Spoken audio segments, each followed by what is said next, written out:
Viernes 12 de enero de 2024. Tres mensajes del Evangelio de hoy, tomado del Evangelio de San Marcos, capítulo 2, versículos del 1 al 12. Cuando a los pocos días volvió Jesús a Cafarnaún, se supo que estaba en casa. Acudieron tantos que no quedaba sitio ni a la puerta, y les proponía la palabra. Y vinieron trayéndole un paralítico llevado entre cuatro, y como no podían presentárselo por el gentío, levantaron la techumbre encima de donde él estaba, abrieron un boquete y descolgaron la camilla donde yacía el paralítico. Viendo Jesús la fe que tenían, le dice al paralítico: «Hijo, tus pecados te son perdonados». Unos escribas que estaban allí sentados pensaban para sus adentros: «¿Por qué habla este así? Blasfema. ¿Quién puede perdonar pecados sino solo uno, Dios?». Jesús se dio cuenta enseguida de lo que pensaban y les dijo: «¿Por qué piensan eso? ¿Qué es más fácil, decir al paralítico, tus pecados te son perdonados, o decir, levántate, coge la camilla y echa a andar? Pues, para que vean que el Hijo del Hombre tiene autoridad en la tierra para perdonar pecados, dice al paralítico, te digo, levántate, coge tu camilla y vete a tu casa». Se levantó, cogió inmediatamente la camilla y salió a la vista de todos. Se quedaron atónitos y daban gloria a Dios diciendo: «Nunca hemos visto una cosa igual». Palabra del Señor. Gloria a ti, Señor Jesús. Amigos, el Evangelio nos quiere mostrar hoy dos elementos del ministerio de Jesús. El poder que tiene para sanar físicamente, que ya lo hemos visto a lo largo de estos días, pero quiere resaltar particularmente uno: el poder que el Señor tiene para perdonar pecados. Definitivamente el Evangelio nos está develando la divinidad de Cristo. Vamos a reflexionar tres mensajes en torno a esta palabra. Primero, ¿cómo confesarse bien? Segundo, Jesús conoce tus pensamientos. Tercero, levántate. Vamos con el primer punto. ¿Cómo confesarse bien?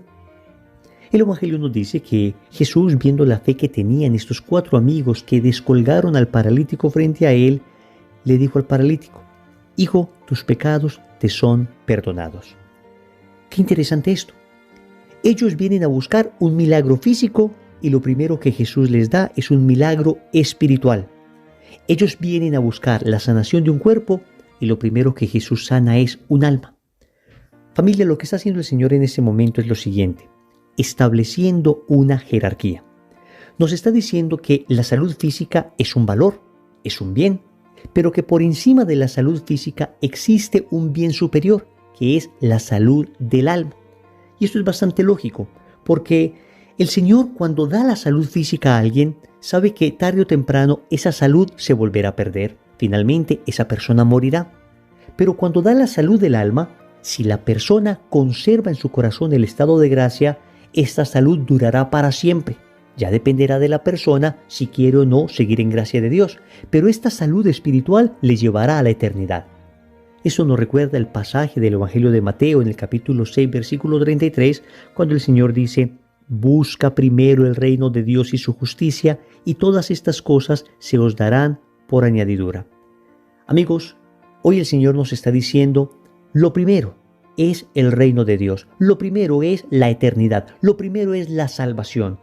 Lo demás vendrá por añadidura. Y sí, la salud física es una añadidura si se compara con la salud espiritual. En ocasiones, el Señor dará esta añadidura y hay personas que efectivamente se sanarán. Pero lo primero que el Señor dará siempre es lo esencial, la sanación del alma.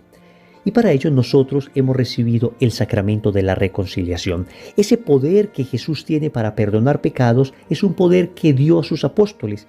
En el Evangelio de San Juan, en el capítulo 20, versículo 23, el día de la resurrección, el Señor dice a sus apóstoles: «A quienes ustedes perdonen los pecados, les quedan perdonados, y a quienes se lo retengan, les quedan retenidos». Los apóstoles transmitirán este poder a sus sucesores, que son los obispos, y estos a su vez a los sacerdotes. Por esa razón nosotros nos confesamos con un sacerdote. Pero, ¿cómo hacer entonces para confesarnos adecuadamente? Amigos, 5 sencillos pasos. Primero, un buen examen de conciencia.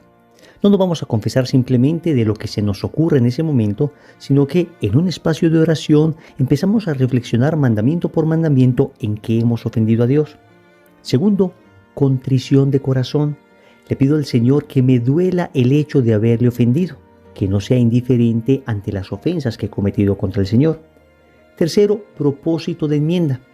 Le digo al Señor, dame la gracia para no volver a caer en ese pecado y estoy dispuesto a tomar las decisiones necesarias para no volverlo a hacer. Cuarto, confesión de boca. Vamos donde el sacerdote, le pedimos a Jesús a través del sacerdote el perdón y el sacerdote nos absuelve. Algunos dirán, pero ¿por qué con un sacerdote que es más pecador? Amigos, la verdad no sabemos si el sacerdote sea más pecador o no. Lo que sabemos es que el hecho de que el sacerdote haya pecado alguna vez le enseña a ser misericordioso. ¿Te imaginas confesándote con San Miguel Arcángel, un ángel que jamás ha pecado? Tal vez esa confesión terminaría tú corriendo por toda la iglesia y San Miguel detrás de ti para partirte en dos con su espada. Lo digo un poco en broma, pero seamos sinceros. San Miguel Arcángel, que no tiene fragilidad humana, no entendería cómo nos atrevemos a ofender a un Dios que ha sido tan bueno con nosotros. Se encarnó, nos redimió, nos dejó a su madre, nos dejó su iglesia, se quedó en la Eucaristía y aún así le ofendemos. Un sacerdote, en cambio, que ha sido frágil, que también ha pecado, puede entender muy bien nuestra fragilidad. Y finalmente, el último paso es la satisfacción de obra, es decir, cumplir la penitencia que el sacerdote me deja para reparar por los pecados que he cometido. Siguiendo estos 5 sencillos pasos, podemos hacer una muy buena confesión y el Evangelio hoy nos exhorta para ello. Segundo, Jesús conoce tus pensamientos. Amigos, el Evangelio nos muestra hoy con toda claridad que Jesús es Dios, porque conoce los pensamientos íntimos de las personas, conoce lo que hay en el corazón de cada uno. Cuando ve a estos amigos del paralítico, sabe que ellos tienen fe y que el paralítico también la tiene. Después, cuando los escribas están pensando para sí, ¿quién puede perdonar pecados si no solo uno, Dios? El Evangelio nos dice que Jesús se dio cuenta enseguida de lo que pensaban y les dijo, ¿por qué piensan eso? ¿Ven? El Señor escudriña lo profundo de nuestros corazones. El Señor sabe lo que hay dentro de nosotros. Por eso dice el libro de los Proverbios en el capítulo 21, versículo 2, cada uno considera buenos los caminos que ha tomado, pero Dios conoce los corazones. Miren qué increíble frase. Nosotros consideramos que es bueno lo que hacemos. Y es que seamos sinceros, normalmente nosotros estamos muy de acuerdo con nosotros mismos y nos justificamos por todo, pero es Dios el que escudriña adecuadamente nuestros corazones y sabe en verdad qué hay de bueno y qué hay de malo allí. Y nosotros debemos empezar a trabajar mucho en nuestros pensamientos, en nuestros sentimientos, en nuestras intenciones. El mundo actual quiere que trabajemos mucho en lo externo, en lo que aparece, en lo que debemos mostrar. Pero Cristo quiere que trabajemos mucho en lo interior, en los sentimientos que tenemos, porque Él conoce lo profundo de esos sentimientos. Hemos repetido en muchas ocasiones ese bellísimo pasaje que aparece en el primer libro de Samuel, en el capítulo 16, versículo 7, cuando el Señor le dice a Samuel, ustedes los hombres miran las apariencias, yo miro el corazón. Empecemos a cultivar mejores pensamientos, empecemos a cultivar mejores sentimientos, empecemos a preocuparnos más por lo que hay en nuestro interior. No digo que descuidemos el exterior, no digo que descuidemos las formas, pero que lo externo, que lo exterior, que las formas que aparecen no sean sino el reflejo de un interior adecuadamente cuidado. Amigos, nosotros nos esforzamos demasiado por cuidar nuestra reputación, pero en cambio cuidamos muy poco nuestra conciencia. La reputación nos habla de lo que los demás piensan de nosotros, pero en cambio la conciencia nos recuerda lo que Dios piensa de nosotros. Vamos a cultivar adecuadamente nuestra conciencia, que finalmente la reputación nos la cuidará Dios. Jesús conoce tus pensamientos, de manera que nada puedes ocultar ante Él. Abre tu corazón ante Él, sé sincero ante Él y dile, Señor, estos malos sentimientos, estos malos pensamientos, esto que se desata en mi interior, quiero que lo sanes, quiero que lo limpies, quiero que lo renueves, Señor. Perdóname por tener estos pensamientos y ayúdame a tener pensamientos conformes a tu voluntad. Tercero, levántate. El Evangelio concluye diciendo que el Señor dice al paralítico, levántate, coge tu camilla y vete a tu casa. Y efectivamente, El paralítico se levantó, cogió inmediatamente la camilla y salió a la vista de todos. Pues hoy nosotros somos también esos paralíticos a los que el Señor les dice: levántate. En primer lugar, levántate de tu pecado. Como sanó el Señor del pecado al paralítico, también te quiere sanar a ti y también me quiere sanar a mí. Ve a la confesión y sé sanado de ese pecado. Pero también el Señor te dice: levántate de esa tristeza, de esa angustia interior, de esa depresión, de esa soledad que estás manejando en los últimos días. Ya, levántate. No te quedes ahí postrado. No te quedes allí, porque finalmente yo estoy contigo y porque finalmente yo te puedo ayudar. Él extiende su mano, agarra esa mano tú y levántate.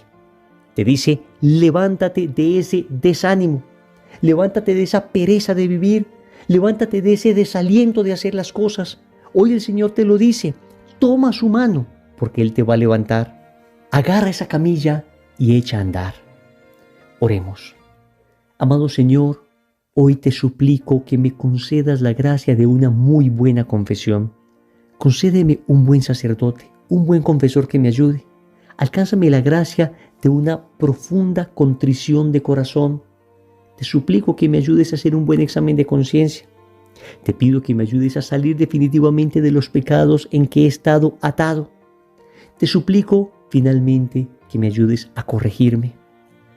También, Señor, te doy gracias porque escudriñas lo profundo de mi corazón, porque dejas en evidencia que todavía en mi interior hay muchas cosas por cambiar, que a veces me he sentido muy bueno o la gente me ha creído muy bueno, pero en cambio tú conoces adecuadamente lo que soy, y si algo bueno tengo es por tu gracia, y todo lo que me falta es precisamente porque no he dejado que tu gracia trabaje más en mí.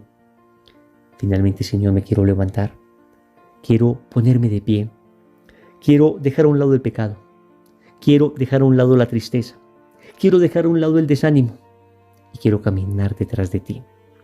Señor, dame lo que me pides y pídeme lo que quieras. Amén. Recordemos entonces, primero, cómo confesarse bien. Segundo, Jesús conoce tus pensamientos. Tercero, levántate. Compromiso. Vamos a buscar un sacerdote para confesarnos. En el nombre del Padre, y del Hijo, y del Espíritu Santo. Amén.